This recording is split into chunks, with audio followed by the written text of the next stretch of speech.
విద్య అనేటువంటిది దాంట్లో కూడా తేడా ఉంటుంది. విద్య ద్వారానే విజ్ఞానం మనం సంపాదించుకోవచ్చు. విజ్ఞానం ద్వారానే సామాజిక స్పృహ అనేటువంటిది సంపాదించుకోవడం సాధ్యమైంది. సామాజిక స్పృహ వస్తేనే సమాజ చలనంలో పాల్గొనడానికి అవకాశం ఉంటుంది. అలా పాల్గొంటేనే సమాజం యొక్క మంచి చెడులు అర్థమవుతాయి, అనుభవం వస్తుంది. ఒక మెచ్యూరిటీ, ఒక పరిణితితోని సామాజిక స్పందన అనేటువంటిది మనం కలిగి ఉంటాం. దానికి సంబంధించి మానవ సమాజ పరిణామ క్రమంలో కూడా ఒక మార్క్స్ కానీ, ఒక ఎంగెల్స్ కానీ, లెనిన్ కానీ, స్టాలిన్ కానీ, మావో కానీ వీళ్ళు వచ్చినటువంటి పిన్న వయసులోనే ఈ సమాజాన్ని స్వీకరించడం, సమాజాన్ని అర్థం చేసుకోవడం,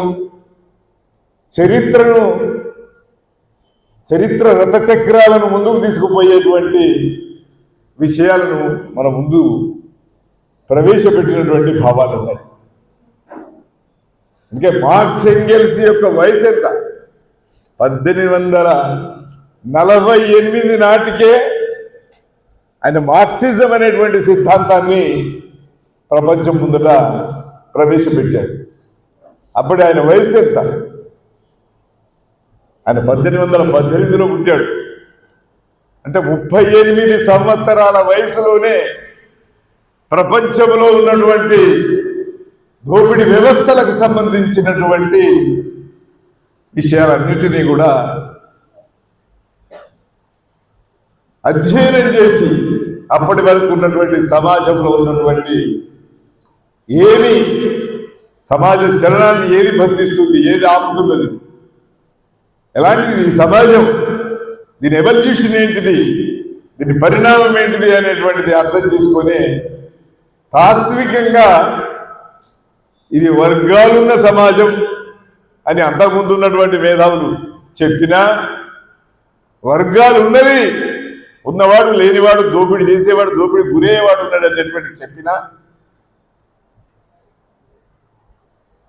వర్గ పోరాటం అనేటువంటి సిద్ధాంతాన్ని ప్రపంచానికి మొట్టమొదలు ఆయన ఆవిష్కరించాడు.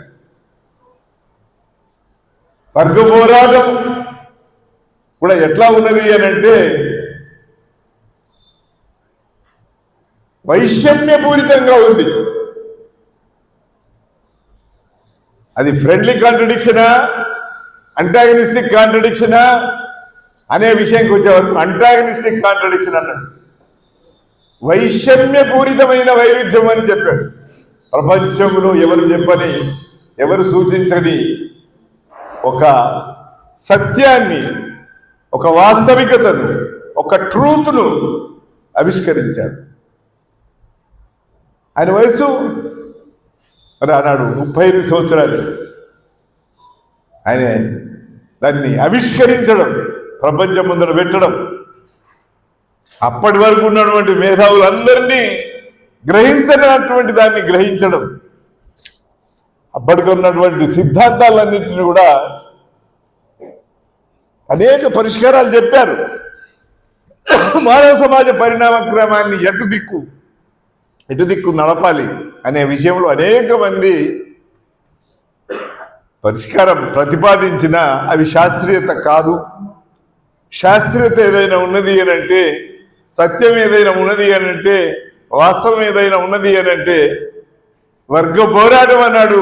ఆ వర్గ పోరాటానికి పరిష్కారం అనేటువంటిది ఖచ్చితంగా ఆ వైషమ్యపూరితమైనటువంటిది, అది బలప్రయోగం అనేటువంటిది ఆవిష్కరించాడు.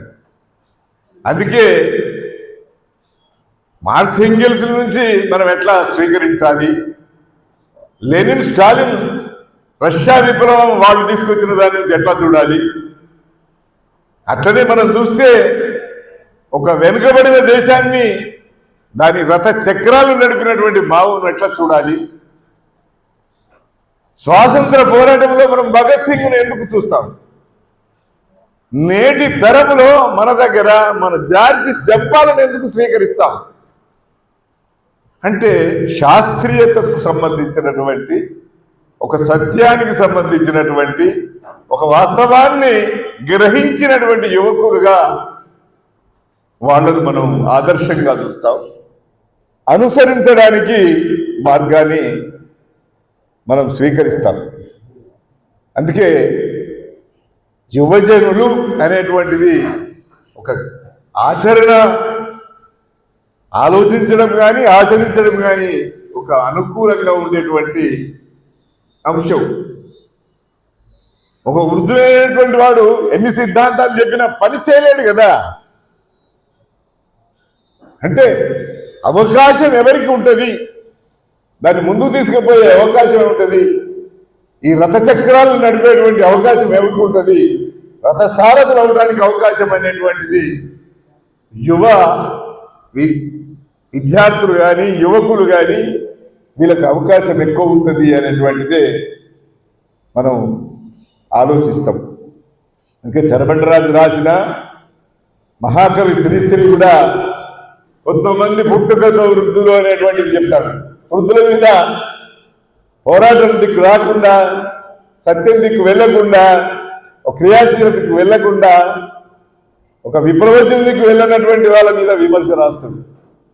అందుకొరకు మీ అస్తిత్వం అనేటువంటిది ఒక ముఖ్యమైనటువంటి అంశం, మీ అవకాశం అనేది ఒక ముఖ్యమైనటువంటి అవకాశం, మీ ఆలోచన అనేటువంటిది ఒక సరైనటువంటి మార్గంలో పెట్టగలిగితే అది అడ్వాన్స్ కాగలుగుతుంది అనేటువంటిదే ఇక్కడ చెప్పదలుచుకున్నటువంటి విషయం.